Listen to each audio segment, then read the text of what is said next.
Hi குட்டீஸ், இன்னைக்கு நம்ம சேனல்ல ஒரு மயிலோட கதையை பத்தி பார்க்க போறோம். வாங்க பார்க்கலாமா?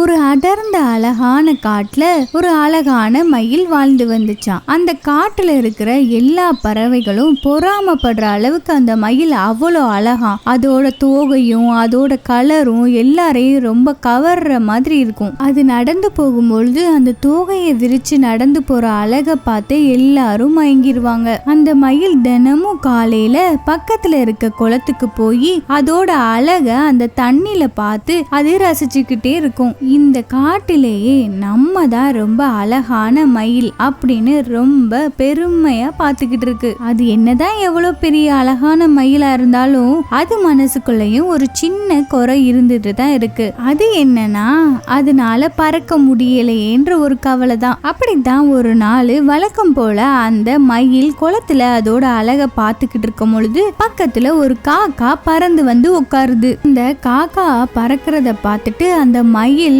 என்னதான் நம்ம இவ்வளவு அழகா இருந்தாலும் அந்த காக்கா மாதிரி நம்மனால பறக்க முடியலையே அப்படின்ற கவலை இந்த மயிலுக்கு இருந்துச்சு. அந்த காக்கா கிட்ட மயில் சொல்லிச்சான், நீ நினைச்சா அந்த சொர்க்கம் வர போய் பறக்கலாம், ஆனா நான் இந்த நிலத்துல தான் நடந்துகிட்டே இருக்கணும் அப்படின்னு ரொம்ப கவலையா அந்த காக்கா கிட்ட சொல்லிக்கிட்டு இருந்துச்சான். ஆனா அந்த காக்கா அந்த மயில் கவலைப்படுறத நினைச்சு, உன்ன மாதிரி ஒரு அழகான தோகை உள்ளவங்க இந்த உலகத்துல யாரு இருக்கா சொல்லு பாப்போம், நீ தான் ரொம்ப அழகு அப்படின்னு அந்த காக்கா சொல்லிச்சான். அப்போ அந்த காக்கா அந்த மயில் கிட்ட சொல்லிச்சான், இங்க இருக்கிற எல்லாருக்குமே கடவுள் ஒவ்வொரு பரிசை கொடுத்திருக்காரு. எனக்கு பறக்கிறத கொடுத்திருக்காரு, உனக்கு அழகையும் அந்த அழகான தோகையையும் கொடுத்திருக்காரு. இங்க இருக்கிற எல்லாருக்குமே ஒரு தனித்தனி பரிசுகளை கடவுள் கொடுத்துதான் நமக்கு வச்சிருக்காரு. அதை நினைச்சு நீ கவலைப்படாத, உன்கிட்ட என்ன இருக்கோ அதை நினைச்சு நீ பெருமைப்படு அப்படின்னு அந்த காக்கா சொல்லிச்சான். இந்த மயில் அந்த காக்கா சொல்ற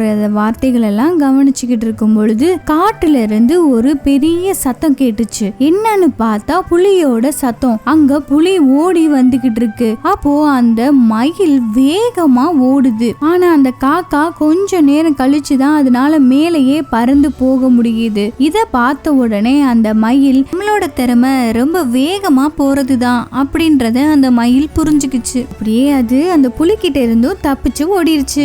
இந்த சம்பவத்துக்கு அப்புறமா மயிலுக்கு ஒண்ணு மட்டும் நல்லா புரிஞ்சுச்சு, கடவுள் நமக்கு அழகையும் அதோட சேர்த்து ரொம்ப வேகமா நடக்கக்கூடிய திறமையும் தான் நமக்கு பரிசா கொடுத்திருக்காருன்றத அந்த மயில் புரிஞ்சுக்குச்சு. சும்மாவே இந்த மயிலுக்கு நம்ம தான் இந்த காட்டிலேயே ரொம்ப அழகான மயில்னு நினைச்சு சுத்திக்கிட்டு இருந்துச்சு இல்லையா, அதோட இப்போ வேகமா நடக்கக்கூடிய திறமையும் அதுக்குள்ள இருக்குன்னு தெரிஞ்ச உடனே அத கையிலேயே பிடிக்க முடியல, அவ்வளவு சந்தோஷமா சுத்திக்கிட்டு இருக்கு. இதெல்லாம் பார்த்துக்கிட்டு இருந்த அந்த காக்கா அந்த மயில ரொம்ப பாராட்டுச்சு. இந்த கதையோட கருத்து என்னன்னா, கடவுள் நம்ம எல்லாருக்குமே ஒவ்வொரு திறமைகளை கண்டிப்பா கொடுத்திருப்பாரு. அதே மாதிரி அவங்க திறமைய நம்ம கண்டுபிடிச்சு அந்த திறமைய வச்சு நம்ம வாழ்க்கையில ஜெயிச்சு காட்டணும். ஓகே குட்டீஸ், உங்களோட டேலண்ட் என்னன்றத நீங்க கீழே கமெண்ட் பண்ணுங்க. அதுக்கு முன்னாடி நம்ம சேனலை சப்ஸ்கிரைப் பண்ணிருங்க.